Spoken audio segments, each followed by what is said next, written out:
In weighted calisthenics, the best performing athletes are not found in the lightest or the heaviest weight class. In strength sport, where the extremes normally dominate, that's pretty interesting, because it indicates something we don't really see anywhere else. For example, in regular calisthenics, the benefits of being small and very light are well known. That's easy to see when looking at the top performers out there. Of course, it is still possible to build a great and well-rounded physique, but it will limit your high-level skills. On the other hand, weightlifting disciplines like Olympic and powerlifting benefits from the opposite. Here the biggest lifts are typically also performed by the biggest people. Absolute strength is the goal through lifting the heaviest weights total. So if calisthenics is strength relative to body weight and weightlifting focuses on maximal strength, where does weighted calisthenics fit in? Well, the answer is pretty obvious. It's a combination of the two. Weight is added, but body weight is still included in the lift. That's true for all the 4 primary movements: the weighted pull-up, the weighted dip, the back squat, and the weighted muscle-up. From a competitive standpoint, each of these lifts is a 1-rep max, and the most added weight wins. This means that if you carry excess body fat, the lift gets too heavy, and if you're very light, the added weight makes up a huge part of the body weight, which also limits performance. So the sweet spot and the optimal physique lies somewhere in the middle, big and muscular but without excessive body fat, since there isn't really a benefit to it. And that's exactly what we're seeing in the sport. Essentially what many consider to be aesthetic: a good X-frame, big arms, and a lean physique. And naturally, most of you won't be top performing athletes, but we can still copy the training principles to reap the benefits. Because through simply adding weight, these classic calisthenics movements fit right into traditional weightlifting schemes. For example, to keep it basic, you could run a 5x5 program and experience great progress. As I often mention, a simple approach is often more sustainable and, most importantly, enough. And you can always add complexity or follow a more structured program if you want to chase your maximal potential.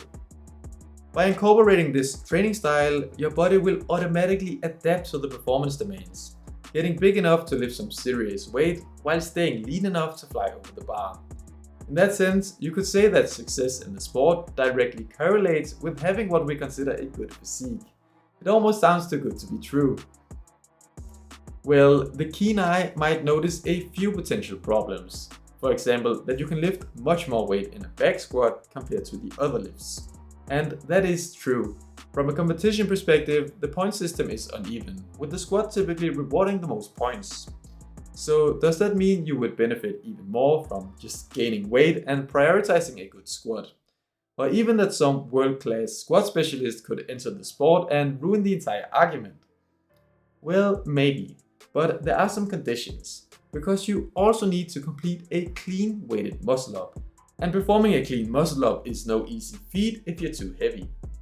I personally really love how this dynamic stabilizes the sport and allows you to chase aesthetics and peak strength at the same time. And I think this ability to combine strength goals with physique goals is why the training style has gained so much attention lately. But what is it that makes it so effective at building muscle? It all comes down to big compound movements that complement each other perfectly.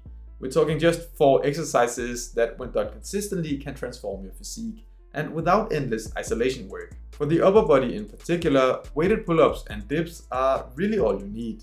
Pull-ups build back thickness and V-taper, biceps, and even forearms.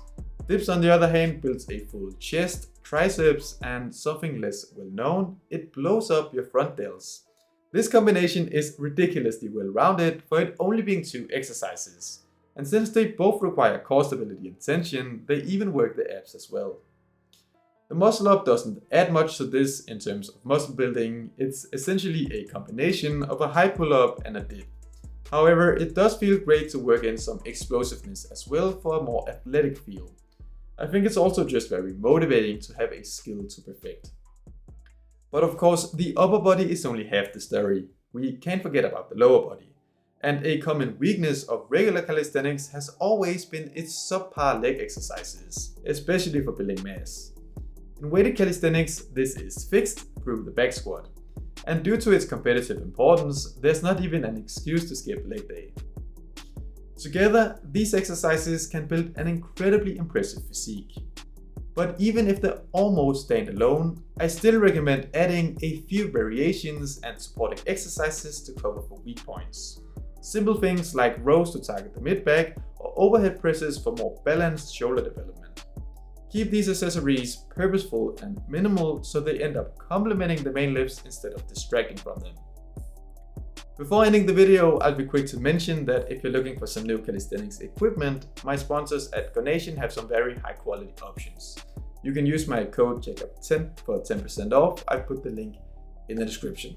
That was it for the video. Hopefully you enjoyed it. I hope you learned something new, and I will see you in the next one.